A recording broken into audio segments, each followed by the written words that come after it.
क्या और सावन सुनो तुम नजर नहीं आना, तेरा बाबू हो चुका है महादेव का दीवाना। अच्छा दोस्तों भोजपुरी के शेर पावर स्टार पवन सिंह अपना मूड बना लिए हैं। दोस्तों पावर स्टार पवन सिंह ने बोल बम गाने की शूटिंग कर दिया है स्टार्ट। दोस्तों हर साल power star Pawan Singh late हो जाते थे, लेकिन इस बार पावर स्टार पवन सिंह भोजपुरी में सबसे पहले बोलबम गाने की शूटिंग स्टार्ट कर दी है।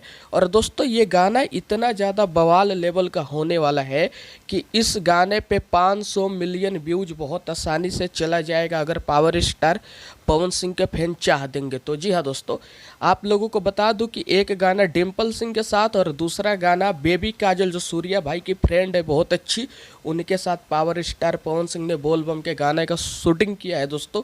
और पावर स्टार पवन सिंह पूरा मूड बना चुके हैं। और इस बार पावर स्टार पवन सिंह का सावन गाना इतना ज़्यादा बजेगा कि पवन सिंह के सामने शायद ही कोई टिक पाएगा। मुझे नहीं लगता है कि कोई पवन सिंह के सामने टिक पाएगा। दोस्तों ये वीडियो अच्छी लगी तो इस वीडियो को इतना ज़्यादा शेयर कर दो, आप लोग इतना ज़्यादा शेयर कर दो कि पवन सिंह के एक एक फैन के पास ये वीडियो चली जाए।